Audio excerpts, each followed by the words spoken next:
నమస్కారం NSTV news కి స్వాగతం. నా పేరు సంధ్య. ముందుగా వార్తల్లోని ముఖ్యాంశాలు. ఎరువులు బ్లాక్ మార్కెట్ పై రైతన్నకు బాసటగా వైఎస్ఆర్ కాంగ్రెస్ పార్టీ పిలుపునిచ్చిన అన్నదాత పోరు కార్యక్రమం అల్లూరి సీతారామరాజు జిల్లా అధ్యక్షులు పాడేరు ఎమ్మెల్యే మత్సరస విశ్వేశ్వరరాజు ఆధ్వర్యంలో పాడేరు ఎమ్మెల్యే విశ్వేశ్వరరాజు, అరకు ఎమ్మెల్యే రేగం మత్స్యలింగం మాట్లాడుతూ రాష్ట్రంలో యూరియా బ్లాక్ మార్కెటింగ్ అరికట్టి రైతుల సమస్యలను పరిష్కరించాలని కోరారు. చూడండి, దయచేసి మా ఎమ్మెల్యేలు నాయకులు కార్యకర్తలందరూ కూడా చూడండి. ఆర్టీఓ ఆఫీస్ తాళం వేస్తుందని చెప్పేసి సబ్ కలెక్టర్ ఆఫీస్ తాళం వేస్తుందని కలెక్టర్ గారికి వినతి పత్రం ఇవ్వాలని కోరుకుంటున్నాను. ఈ రోజు సెలవు దినమా పని దినమా ఎందుకు మూస్తుంది? ఆర్టీఓ గారికి ఒక ఇన్ఫర్మేషన్ తో వచ్చి ఉంటారు. ఆర్టీఓ గారు మరి జిల్లాలో ఎన్ని ఎరువు బాక్సులు ఇవ్వాలి, ఎంత ఇవ్వాలి, ఎంత ఇంకా మిగిలి ఉన్నాయి, ఇంకా ఏమని ఆయన సమాధానం చెప్పాలి. ఇక్కడ మీరు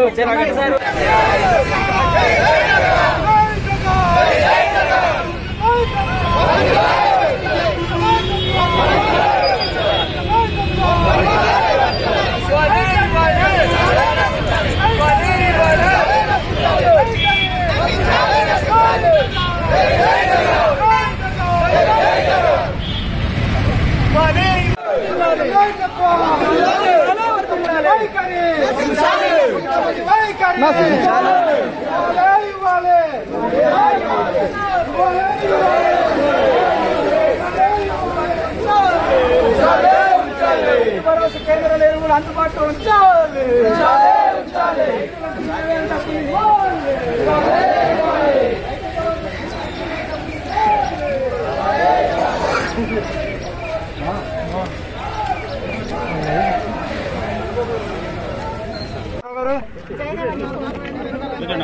చూడండి, దయచేసి మా ఎమ్మెల్యేలు నాయకులు కార్యకర్తలందరూ కూడా చూడండి.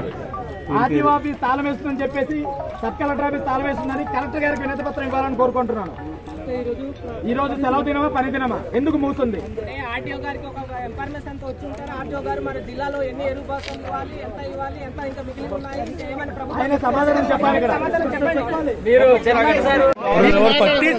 రాష్ట్ర వ్యాప్తంగా గౌరవ మాజీ ముఖ్యమంత్రి శ్రీ జగన్మోహన్ రెడ్డి గారి పిలుపు మేరకు ఈరోజు ప్రతి నియోజకవర్గంలో కూడా ఈ కార్యక్రమాన్ని చేపట్టడం జరుగుతుంది. అలాగే అల్లూరు సీతారామరాజు జిల్లాలో అరకు, పాడేరు నియోజకవర్గాల నుంచి వచ్చేసినటువంటి మా అరకు శాసనసభ్యులు అన్నగారు రేగం మత్స్యలింగం గారు, అలాగే మాజీ శాసనసభ్యురాలు శ్రీమతి కొట్టంగూరి భాగ్యలక్ష్మి గారికి, అలాగే అరకు మాజీ శాసనసభ్యులు అన్నగారు చిట్టి పాల్గొన గారికి నమస్కారాలు. అలాగే ఈ కార్యక్రమానికి చేసినటువంటి వైఎస్ఆర్ కాంగ్రెస్ పార్టీ శ్రేణులందరికీ ముందుగా, అలాగే మీడియా మిత్రులందరికీ కూడా నమస్కారం.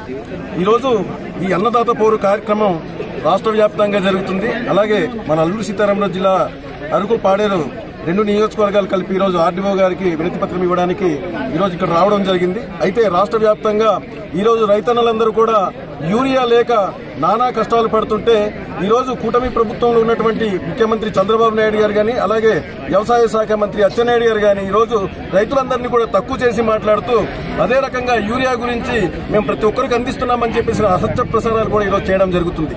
కాబట్టి మేము ఒకటే డిమాండ్ చేస్తున్నాం, రాష్ట్రంలో ఉన్నటువంటి ఏ రైతుకు కూడా ఇబ్బంది కలగకుండా మీరు ఇవ్వాల్సినటువంటి ఈ యూరియా గానీ, అలాగే ఎరువులు ఏదైతే ఉందో ప్రతి రైతుకు అందించాలని చెప్పేసి మేము వైఎస్ఆర్ కాంగ్రెస్ పార్టీ తరఫున డిమాండ్ చేస్తున్నాం.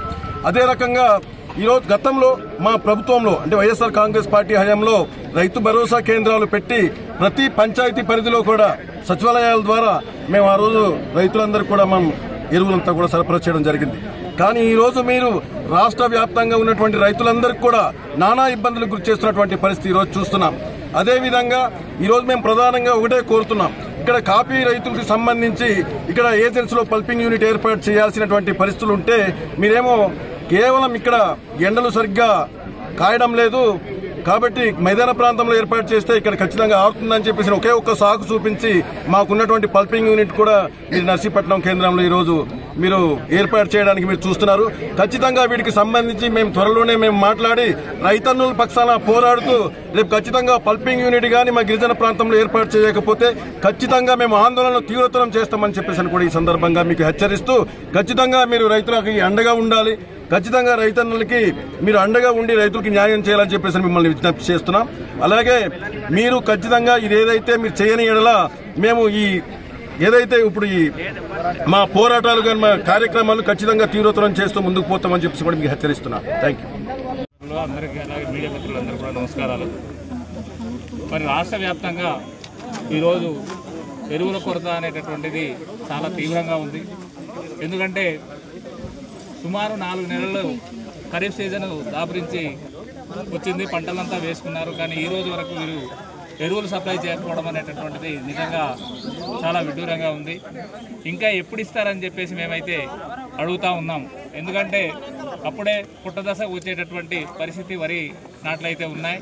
మరి ఈ రోజు వరకు కూడాను మరి కూటమి ప్రభుత్వం నాయకులు కానీ లేదనుకుంటే ఆ వ్యవసాయ శాఖ మంత్రి ఎవరైతే అచ్చెన్నాయుడు గారు ఉన్నారో వాళ్ళు కానీ వీటి మీద ఎటువంటి చర్యలు తీసుకోకపోవడం నిజంగా చాలా దారుణం.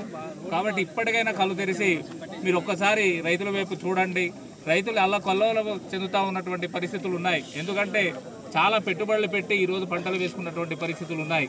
కానీ మీరు సకాలంలో ఎరువులు సరఫరా చేయకపోతే వాళ్ళ పరిస్థితి ఏంటి అనేసి మేము మిమ్మల్ని అడుగుతూ ఉన్నాం. కాబట్టి ఇప్పటికైనా సరే మీరు మరి రైతులకి జరుగుతూ ఉన్నటువంటి అన్యాయాల మీద, అలాగే ఏంటంటే ఇప్పటి వరకు కూడా మరి వీళ్ళు సుమారు ఒక బస్తా మీద 200 నుంచి సుమారు 400 రూపాయలు నష్టంతో వీరు కొనుక్కోవాల్సినటువంటి పరిస్థితి ఏర్పడుతూ ఉంది. ఎందుకంటే ప్రభుత్వం సరఫరా చేస్తే తక్కువ ధరకే 350-450 రూపాయలు వచ్చేటటువంటి యూరియా ఈరోజు మార్కెట్లో వెళ్ళినట్లయితే సుమారు 1000 రూపాయలు పలుకుతూ ఉంది. అది కూడా అరకొర సప్లైతో ఉన్నది. మీరు మార్కెట్లో సప్లై చేసినటువంటి విధంగానే మరి బయట ప్రైవేటు వాళ్ళకి ఇవ్వడం వల్ల ఈ తీవ్రమైనటువంటి పరిస్థితులు దాపురిస్తూ ఉన్నాయని చెప్పేసి మేము అడుగుతూ ఉన్నాం. కాబట్టి ఇప్పటికైనా ప్రభుత్వము ఒక్కసారి మరి రైతుల మీద పక్షాన్ని నిలబడి వారికి తగిన న్యాయం చేయమని చెప్పేసి మేము డిమాండ్ చేస్తూ ఉన్నాము. లేని పక్షంలో మరి రైతుల ద్వారా ఇక ఉద్యమాలని తీవ్రతరం చేయడానికి కూడా వెనుకాడబోమని చెప్పేసి కూడా మీకు హెచ్చరిస్తూ ఉన్నాం.